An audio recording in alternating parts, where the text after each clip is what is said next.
to What's Up in the Sky with me, Lead Night Sky Ranger Jeff. This month starts out with a total lunar eclipse in the early morning hours of the 3rd. We explore the remains of a massive impact on the moon, and don't forget that we go through the idiotic time change once again on March the 8th.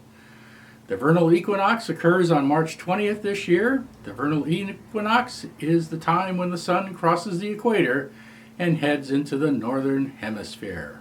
Mercury is in conjunction with the Sun on the morning of the 7th. By the 22nd, it becomes visible over the horizon an hour before sunrise, not giving much time to observe it before its 0.9 magnitude brightness is wiped out by the Sun.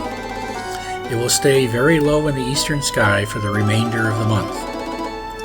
Venus shines at magnitude minus 3.9 at sunset. On the 7th and 8th, it lies close to Saturn. You'll need a very good eastern view as the pair are only 7 degrees high 30 minutes after sunset. Venus sets 70 minutes after the Sun. The moon features prominently this month. First off, we have a total lunar eclipse. It will begin at 03:43 on March 3rd, the penumbral stage where the moon dims slightly as it begins to enter the penumbra of the Earth. The partial phase begins at 0450 when the moon moves into the umbral shadow of the Earth. The moon will take on a decided orange glow. Totality begins at 0604 and will last for 59 minutes. A lunar eclipse is one in which the Earth is between the Sun and the Moon and can only occur when the moon is full. Hopefully we will be out of the single and negative night temperatures and so be able to stay out and enjoy the sight. This month we look to the southeast on the moon about 2/3 of the way to the edge near Mare Nectaris, the Sea of Nectar. Look on the 23rd for the craters, starting to the north, Theophilus, Cyrillus, Katharina, Polybus, and ending with Piccolomani. If you follow that arc, just to the west is the Altai Scarp. An unusual feature of Piccolomini is the multiple central peaks of this relatively younger crater. The southern end of the crater has a sloughed-off area into the crater itself due to the unstable nature of the Altai Scarp. Now head up northward at about the 1 o'clock position and spot the huge crater Fracastorius, which goes from fairly deep to merge with the Mare Nectaris. The crater is not named for the fracture it created, but for the 16th century Italian astronomer Girolamo Francastoro. Mars is too close to the Sun and not visible this month.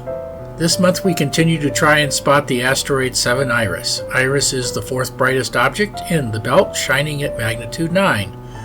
It is the brightest object in its area of the sky in sextants. Consult the Minor Planet Center for exact coordinates. I recommend doing hourly predictions during your observing time. The asteroids don't move all that fast in angular motion, so having a spread to times should enable you to find Iris fairly easily. Jupiter dominates the night sky with its bright minus 2.4 magnitude face. Jupiter is high in the sky at 67 degrees at dusk on the 1st and 31st. On March 10th, it will apparently stop its motion as our two paths around the Sun create the illusion of Jupiter stopping its eastward rotation around the Sun. This diagram explains how this apparent motion happens, and it is true with all the other outer planets. Jupiter's disk will go from 43 arcseconds down to 39 arcseconds as we pull ahead of it in our orbit. The 4 Galilean moons sometimes cross the disk of Jupiter, creating a solar eclipse. I will post the times in the calendar of events. Saturn is about 7 degrees high 30 minutes after sunset in the western sky at the beginning of the month. Saturn reaches solar conjunction on the 25th.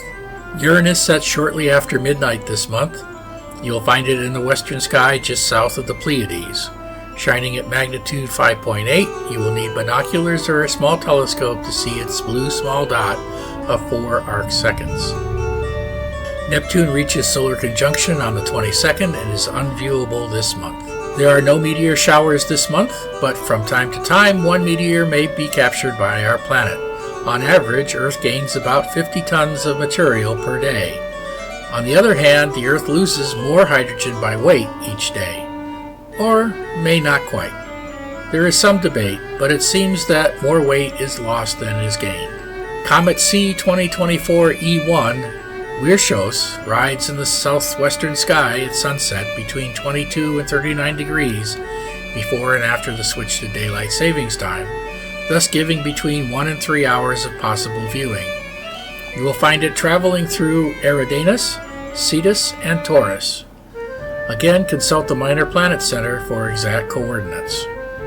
Our constellation of the month is the Gemini Twins, located due south, and Jupiter lies almost dead center in the constellation. Below it lies Canis Minor, the little dog. Just above the dog's nose and way to the south in Gemini, you will find our object, NGC 2395, an open star cluster shining at magnitude 8 at 158.6 degrees azimuth and 60.5 degrees in altitude.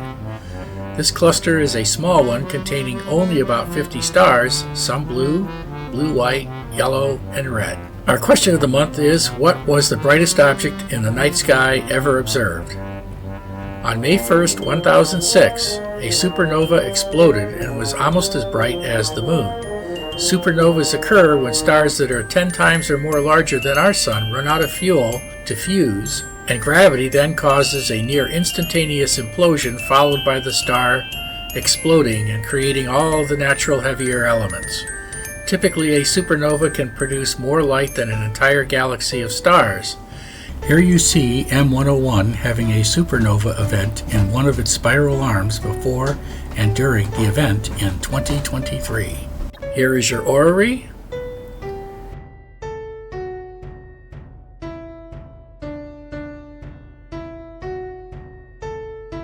Here is the calendar of events.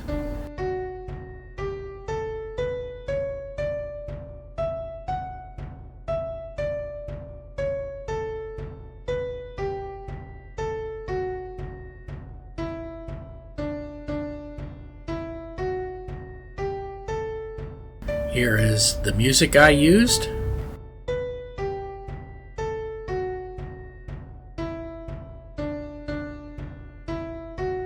And here is the dad joke of the month. What do you get when you cross a lamb with a rocket? A rocket sheep, of course. Now that winter is behind us, and it was an extremely cold one for sure, take yourself out and enjoy spring and the night sky.